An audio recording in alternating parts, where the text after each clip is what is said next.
السلام علیکم ورحمۃ اللہ۔ امید ہے تمامی حضرات، تمام ناظرین کرام بخیر عافیت ہوں گے۔ اللہ تعالیٰ سب کو اچھا خوش شاد آباد رکھیں۔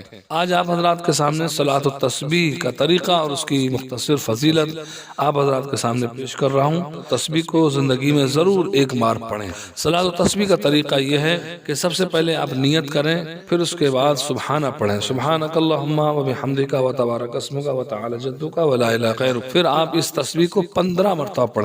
پھر آپ اعوذ باللہ من الشیطان الرجیم بسم اللہ الرحمن الرحیم پڑھ کر الحمد شریف پڑھیں اور کوئی سورت ملائیں جو آپ کو یاد ہو۔ تو اس کے بعد پھر اس تسبیح کو 10 مرتبہ پڑھنا ہے، سبحان اللہ والحمد للہ ولا الہ الا اللہ واللہ اکبر۔ رکوع میں چلے جائیں، سبحان ربی العظیم 3 مرتبہ یا 5 مرتبہ جیسا بھی مناسب ہو آپ پڑھیں۔ پھر رکوع کی حالت میں ہی اس کو 10 مرتبہ پڑھنا ہے، سبحان اللہ والحمد للہ ولا الہ الا اللہ واللہ اکبر۔ پھر آپ سمیع اللہ لمن حمیدہ ربنا ولک الحمد کہہ کر کھڑے رہیں اور پھر اس تسبیح کو 10 بار پڑھیں، سبحان اللہ والحمد للہ ولا الہ الا اللہ واللہ اکبر۔ اللہ اکبر کہہ کے سجدے میں جائیں۔ سجدے کی جو تسبیح پڑھیں سبحان ربی العلیٰ 3 بار یا 5 بار، پھر سجدے ہی کی حالت میں آپ کو اسی تسبیح کو 10 مرتبہ پڑھنا ہے، سبحان اللہ والحمد للہ ولا الہ الا اللہ واللہ اکبر۔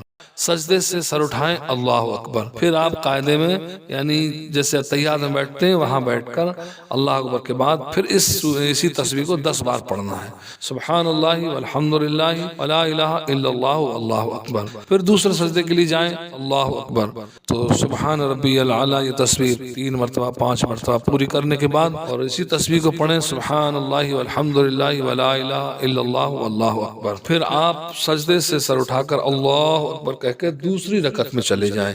تو اسی طریقے سے آپ کو ایک رکعت میں پڑھنا ہے اور اس طریقے سے آپ کو 4 رکعت میں 15 بار 300 مرتبہ 4 رکعت میں آپ کو مکمل کرنا ہے۔ اسی طریقے سے آپ دوسری رکعت کے لیے کھڑے ہو جائیں، اللہ اکبر کہہ کر سیدھے کھڑے ہوں، الحمد شریف پڑھنے سے پہلے 15 مرتبہ پھر اسی تسبیح کو پڑھیں، سبحان اللہ والحمد للہ ولا الہ الا اللہ واللہ اکبر۔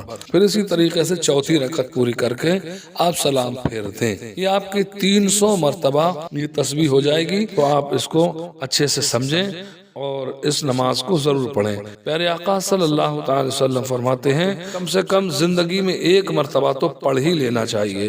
آقا کریم صلی اللہ علیہ وسلم فرماتے ہیں کہ اللہ تعالیٰ اس بندے کے اگلے پچھلے ظاہر پوشیدہ سہون قصدن چھوٹے بڑے تمام گناہوں کو بخش دیتا ہے۔ ہماری یہی امید ہے کہ اللہ تعالیٰ ہم سب کو نیک بنا کر زندگی گزارنے کی توفیق دے اور اللہ تعالیٰ ہم سب کو اپنے گناہوں سے بچنے کی توفیق عطا فرمائے۔ جن حضرات نے ابھی تک ہمارے چینل نور اللہ ٹی وی کو سبسکرائب نہیں کیا ہو، ہمارے اس چینل کو سبسکرائب کر لیں اور ہمارے نور اللہ ٹی وی پر آپ کو تلاوت اور دینی معلومات آپ کو ملتی رہتی ہیں۔ السلام علیکم۔